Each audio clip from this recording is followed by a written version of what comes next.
안녕하세요, 여러분.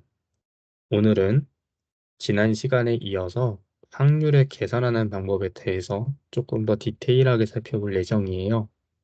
지난 시간에는 특정한 사건 하나가 일어날 확률을 계산하는 거를 많이 공부했었는데, 오늘은 사건이 한 가지가 아니라 두 가지가 된다. 그래서 두 가지 사건이 일어나게 될 확률에 대해서 계산하는 방법을 공부할 거예요. 지난번에 공부한 거를 잘 이해하고 있으면은 오늘 계산하게 되는 것들도 크게 어렵지 않게 할 수 있으리라고 믿습니다. 자, 우선은 이 예시를 한번 볼까요?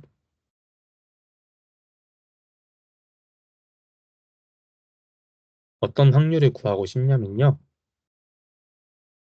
프로그램을 사용해서 학생 22명의 자리를 임의로 배치를 하고 있어요.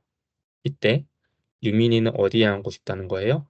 창가 자리 또는 복도 자리에 앉고 싶은데 그렇게 앉을 확률을 계산하고 싶습니다. 그러면 자리가 지금 1번부터 22번까지가 있으니까 일어날 수 있는 전체 가짓수는 22가지가 되죠. 여기까지 이해됩니까? 그런데 창가 자리는 1, 7, 13, 19로서 4가지고요. 복도 자리는 6, 12, 18로서 3가지니까 4와 3을 더해줘서 22분의 7이 바로 뭐가 되는 거예요? 유민이가 창가 자리 또는 복도 자리에 앉게 될 하나의 확률이 되는 거예요. 그러면 이거를 우리가 이렇게 생각할 수 있어요. 유민이가 창가 자리에 앉게 되는 확률을 우리가 A라고 하고 복도 자리에 앉게 되는 확률을 B라고 합시다. 그럼 A는 어떻게 되죠? 전체 가짓수가 22가지인데 창가 자리에 앉게 되는 경우는 4가지니까 22분의 4가 되고 복도 자리에 앉게 되는 확률은 전체가 22가지인데 복도 자리가 3개니까 3가지가 되죠. 그래서 이 둘을 한번 더해 보시면은 뭐가 나와요?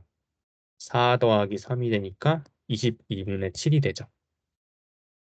그러면 우리가 한꺼번에 구해서 확률을 구할 수도 있지만 창가 자리에 앉게 되는 확률을 계산을 하고 복도 자리에 앉게 되는 확률을 계산한 다음에 둘을 더해 줘도 동일한 결과가 나온다는 걸 알 수 있어요. 우리가 경우의 수 구할 때도 사건 A와 사건 B가 따로따로 일어나게 되면은 또는으로 일어나게 되면은 두 경우의 수를 각각 구한 다음에 더했던 거 기억나시죠? 마찬가지로 확률에서도 어떤 사건과 또 다른 사건이 또는으로 연결돼 있으면 각각 따로따로 일어나는 사건들이면은 각자의 확률을 구한 다음에 더해주는 방법으로 구할 수 있습니다. 이게 바로 우리가 첫 번째로 공부하게 된 확률의 첫 번째 정리예요. 자, 책으로 돌아갑시다. 사건 A 또는 사건 B가 일어날 확률을 구할 때 A가 일어날 확률을 구하고 B가 일어날 확률을 구한 다음에 이 둘을 더해버리면 된다는 거죠. 그래서 한꺼번에 구해도 되지만은 각각 구한 다음에 더해도 괜찮다. 이게 바로 56절에서 하고자 하는 내용입니다. 자, 문제를 한번 살펴볼까요? 흰 공이 4개, 노란 공이 8개, 빨간 공이 6개가 들어있는 주머니에서 한 개의 공을 꺼낼 거예요. 이때 흰 공이 나오게 될 확률은 뭐가 될까요, 여러분들? 전체 공이 18개가 있고요. 그 중에 흰 공이 4개니까 18분의 4가 되죠? 약분까지 하면은 9분의 2가 되겠습니다. 빨간 공이 나올 확률은 뭐가 되겠어요? 전체가 18개고 빨간 공이 6개니까 18분의 6이죠? 약분하면 3분의 1이에요. 그런데 흰 공 또는 빨간 공이 나올 확률이니까 흰 공이 나오게 될 확률인 18분의 4와 빨간 공이 나오게 될 확률 18분의 6을 더해주시면 18분의 10으로서 약분해서 9분의 5로서 확률이 떨어진다는 거죠. 여기까지 이해되시죠, 여러분들? 자, 그러면 1-1의 1번을 한번 같이 보겠어요. 나오는 눈의 수의 합이 5가 될 확률인데요. 서로 다른 두 개의 주사위를 던진다고 합니다. 그럼 일어날 수 있는 전체 가지수는 몇 가지가 돼요? 36가지가 되죠. 그렇죠? 그러면 나오는 눈의 합이 5가 되는 경우의 수를 이 분자에다가 넣어야 되는데 그거는 우리가 어떻게 구한다? 순서상으로서 깔끔하게 정리해서 하나하나 놓치지 않고 구한다 라고 했어요. 1,4, 2,3, 3,2, 4,1 이렇게 몇 가지? 4가지. 그러니까 36분의 4로서 약분하면 9분의 1이 바로 나오는 눈의 합이 5가 될 확률이 되는 것이고요. 이번에 나오는 눈의 수의 차가 5가 될 확률은 뭐가 되겠습니까? 일단 전체는 36가지고요. 1,6 가능하죠. 그럼 2,7인데 7은 있어요? 없어요? 없어요. 그러니까 더 가봤자입니다. 뭐만 해주면 돼요? 6,1 정도만 계산해주면 되겠다. 그래서 두 가지가 되니까 일어날 수 있는 확률은 36분의 2 약분하면 18분의 1이에요. 그런데 눈의 합 또는 차가 5가 될 확률이니까 합이 5가 될 확률인 36분의 4와 합이 차가 5가 될 확률 36분의 1을 더해주시면 36분의 6으로서 6분의 1로 떨어지는 것이죠. 간단하죠? 1-2번 한번 봅시다. 1부터 30까지가 각각 적힌 30장의 카드 중에 한 장을 뽑을 때 5의 배수가 적힌 카드가 나올 확률은 뭐가 돼요? 30분의 6이죠. 7의 배수가 나오는 건요? 30분의 4죠. 7, 2, 4, 28로 끝나니까. 5의 배수 또는 7의 배수가 적힌 카드가 나올 확률은 30분의 6 플러스 30분의 4. 5가 나올 확률과 7이 나올 확률을 더해서 30분의 10으로써 약분하면 3분의 1로 계산이 됩니다. 간단하죠, 여러분들 여기까지? 자, 이렇게 특정 사건이 또는 무슨 의미죠? 동시에 일어나지 않을 때 각각의 확률을 구한 다음에 더해주면 된다. 이게 첫 번째 정리였습니다. 자, 그러면 두 번째 정리로 한번 갈까요? 두 번째 정리로 가기 전에 교과서를 한번 봅시다. 이번에 어떤 게 있냐면요, 여러분들.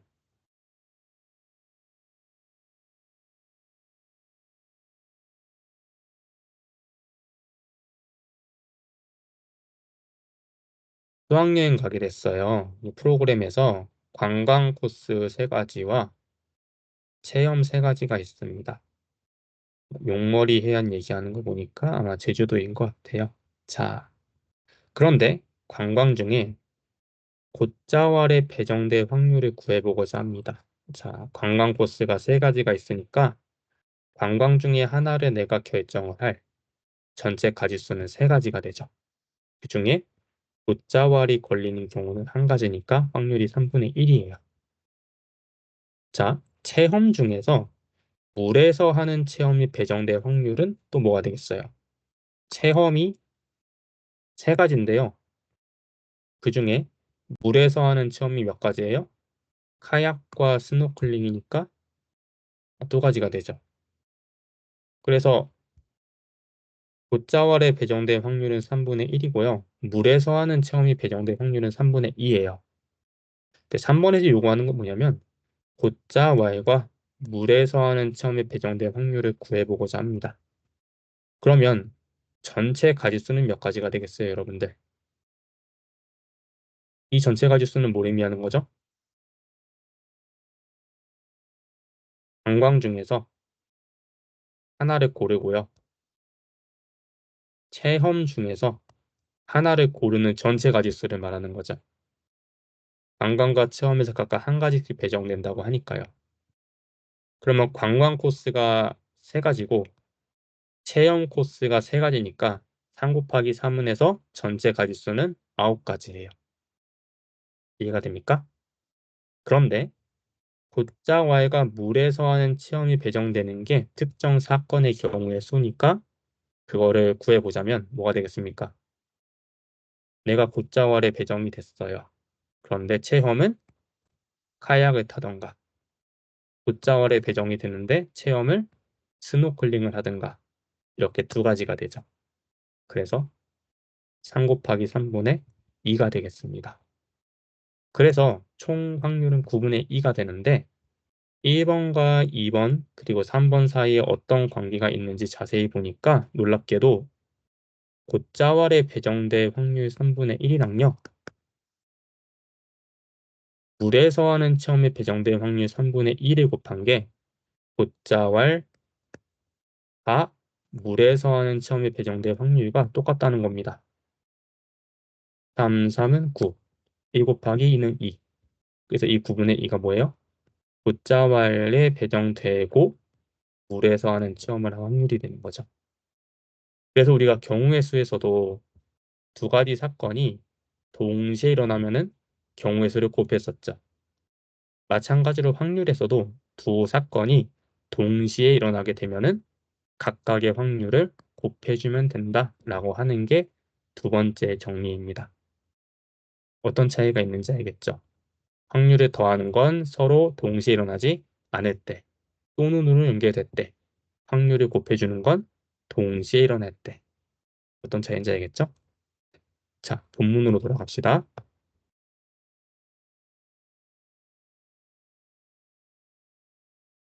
두 사건 A, B가 서로 영향을 끼치지 않을 때 무슨 말이에요? 내가 곶자왈에 가는 거랑 스노클링을 타는 거랑 아무 상관없죠, 그쵸? 곶자왈은 관광이고 스노클링 또는 카약은 물에서 하는 체험이잖아요. 둘이 크게 아무 상관이 없습니다. 이런 서로 영향을 미치지 않을 때 사건 A와 B가 동시에 일어날 확률을 어떻게 구한다? A가 일어날 확률을 구하고 B가 일어날 확률을 구한 다음에 곱해주면 되겠다. 이게 바로 두 번째 정리예요. 여기까지 이해가 되죠? 자, 2번을 한번 봅시다. 오른쪽 그림과 같이 A 주머니에는 흰 공이 3개, 검은 공이 3개가 들어있고요. B 주머니에는 흰 공 2개, 검은 공이 3개가 들어있습니다. 다음에 구해라. A 주머니에서 한 개의 공을 꺼낼 때 흰 공이 나올 확률이니까 자연스럽게 뭐가 돼요? 6분의 3이 되죠. 즉 2분의 1입니다. B에서 한 개의 공을 꺼낼 때 검은 공이 나올 확률은 5분의 3이죠. 마지막으로 주머니에서 각각 한 개의 공을 꺼낼 때 A에서는 흰 공이 나오고 이게 포인트. B 주머니에서는 검은 공이 나올 확률을 구하고자 하니까 두 사건이 동시에 일어나죠. 그리고 서로 영향을 전혀 주지 않죠. 그렇기 때문에 흰 공이 나올 확률인 2분의 1과 B 주머니에서 검은 공이 나올 5분의 3을 곱해주시면 10분의 3으로서 확률을 구할 수 있다라고 하는 겁니다. 여기까지 이해되죠? 자, 2-1번으로 갑시다. 동전 한 개와 주사위 한 개를 동시에 던질 때 동전은 앞면이 나오고 주사위는 6의 약수의 논이 나올 확률이니까 우선 뭐를 구해요? 동전이 앞면이 나올 확률을 구해야 되겠죠. 그거는 확률이 어떻게 됩니까? 2분의 1. 주사위는 6의 약수의 논이 나올 확률은 뭐가 돼요? 6분의 6의 약수가 1, 2, 3, 6으로 4개니까 6분의 4가 되죠. 이 둘이 동시에 일어나니까 곱해주겠다. 그래서 약분을 충실히 해주시면은 확률이 3분의 1로서 계산이 되고요. 2번 같은 경우도 동전이 뒷면이 나오는 거는 2분의 1이고 주사위는 3보다 큰 수의 눈이 나올 확률은 6분의 4, 5, 6으로 세 가지죠. 그렇지 않습니까? 그러니까 둘을 곱해주시면 4분의 1로서 확률이 나온다라는 겁니다. 여기까지 이해되죠? 2-2번 보겠습니다. 한 개의 주사위를 2번 던질 때 다음을 구해라. 1번, 첫 번째는 6의 눈이 나오고 두 번째는 홀수의 눈이 나올 확률이에요. 첫 번째 6이 나올 확률은 뭐예요?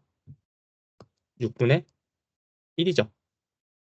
두 번째, 홀수의 눈이 나올 확률은 6분의 1, 3, 5, 세 가지죠. 선생님, 두 번 던지는데 왜 전체 가짓수가 6이 돼요? 라고 질문을 하시면 안 됩니다. 왜냐면은 이거는 지금 모르고 하고 있죠? 내가 주사위를 첫 번째로 던졌을 때 6의 눈이 나오는 확률을 구하고 있는 거예요. 주사위 한 개를 던졌으니까 일어날 수 있는 가짓수는 6가지죠? 그 중에 6의 눈이 나오는 건 한 가지예요. 그죠? 또 주사위를 두 번째로 던졌을 때 나올 수 있는 전체 가짓수는 6가지. 그리고 홀수의 눈이 나올 가능성은 1, 3, 5니까 3가지. 어떤 차이인지 알겠죠? 각각 확률을 구하고 있다라고 하는 걸 놓치면 안 되겠습니다. 따라서 6분의 1 곱하기 2분의 1이니까 12분의 1로서 확률이 결정이 됩니다. 여기까지 되죠? 자, 2번도 똑같이 하면 되겠습니다. 첫 번째는 소수의 눈이 나오니까 6분의 뭐가 되겠어요? 2, 3, 5, 세 가지. 두 번째는 4의 배수가 나옵니다. 6분의 1이죠. 왜냐하면 1부터 6까지 중에서 4의 배수는 4분이에요. 그래서 약분해 주시면은 12분의 1로서 확률이 나오죠. 이런 식으로 계산해 주시면 되겠습니다. 자, 58절을 보겠습니다. 연속하여 꺼내는 경우의 확률이라고 하는데요. 지금 이 설명을 읽으면은 이해가 될 수도 있는데요. 조금 말이 좀 많죠. 그래서 구체적인 문제를 보면서 어떤 상황인지에 대해서 좀 예를 들어가면서 설명을 좀 하겠습니다. 그 다음에 본문에 있는 내용을 보면은 조금 더 이해가 잘 될 거예요. 자, 3번을 한번 볼까요? 굉장히 좋은 예제입니다. 3번은 이 절을 설명할 수 있는 주머니가 하나가 있는데요. 노란 공이 6개고 녹색 공이 4개가 들어있습니다. 그림을 한번 그려볼까요? 컴퓨터로 하니까 참 좋은 것 같아요. 이렇게 그림도 그릴 수 있죠? 저만 좋은가요? 여러분도 좋았으면 좋겠습니다. 자, 이렇게 있어요.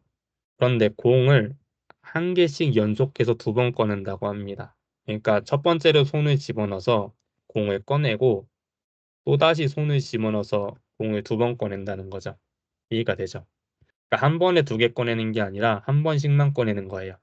그러니까 한 번씩 2번 꺼내는 거예요. 어떤 차이인지 알겠죠? 근데 1번의 경우를 보니까 첫 번째 꺼낸 공을 다시 주머니로 집어넣을 때 2번 모두 노란색 공이 나올 확률을 구해달라는 겁니다.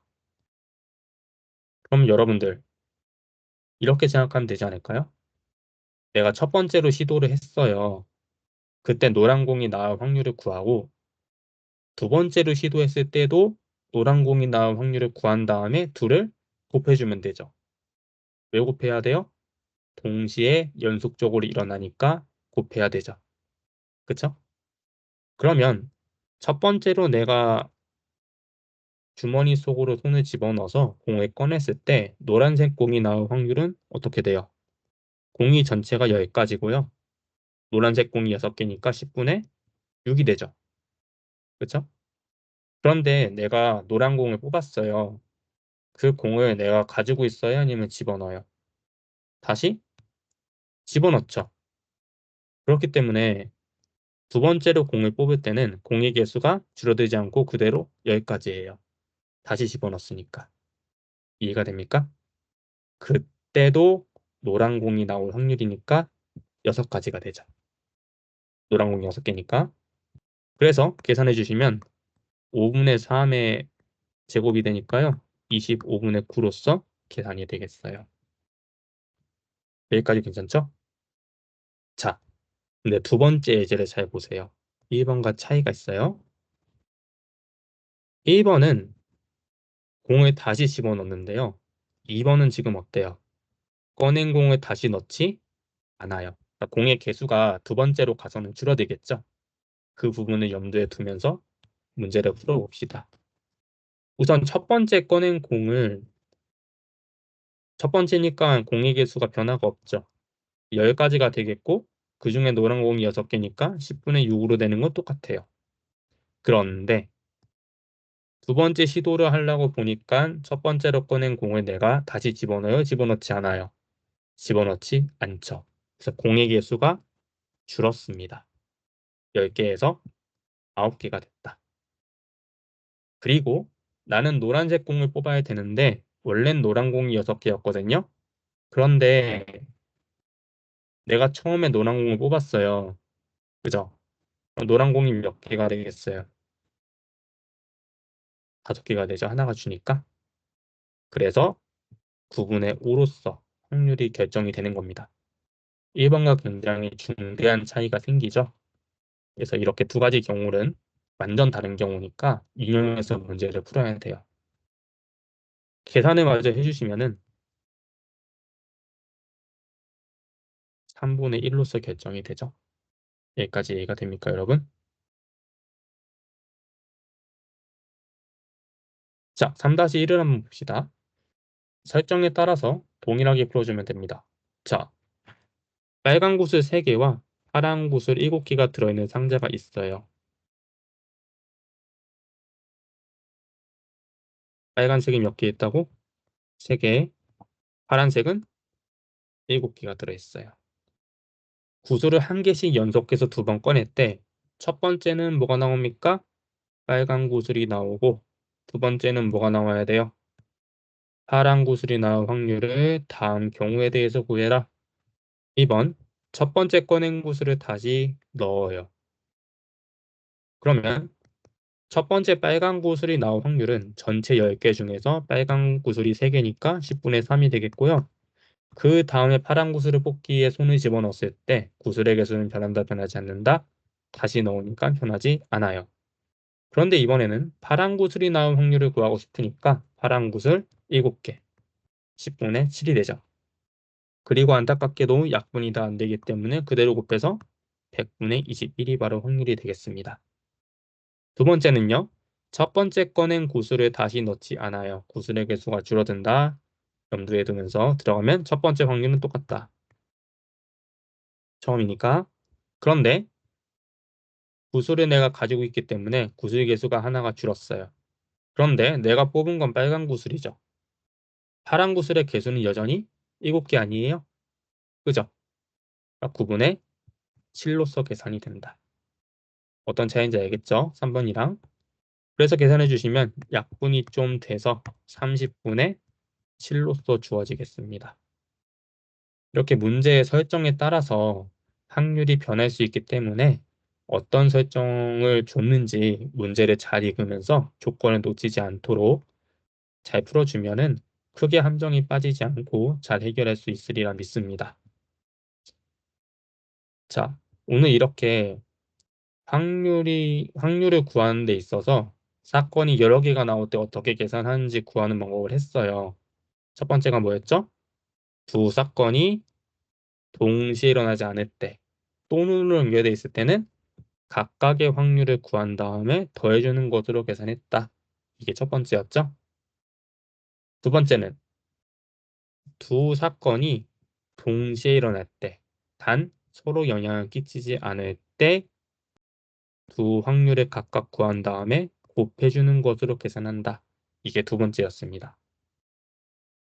그리고 문제의 설정에 따라서 이렇게 특정한 조건이 붙어 있을 때는 거기에 맞춰서 전체 경우의 수와 사건의 경우의 수를 계산할 때 조심해야 된다는 점에 대해서 공부를 했습니다. 자, 이렇게 문제를 좀 봤는데 좀 어떻습니까? 좀 할만하죠? 그렇게 나쁘진 않다는 생각이 들 거예요. 우리 다음 시간에는 구체적으로 유형 문제들을 좀 보면서 좀 더 다양한 문제들, 다양한 상황 속에서 어떻게 공식을 적용해야 되는지를 공부를 하도록 하겠습니다. 긴 시간 동안 고생 많이 하셨고요. 문제 설명 들으면서 잘 이해가 되지 않거나 질문이 있으면 수업 시간에 반드시 질문해 주세요. 긴 시간 동안 고생하셨습니다.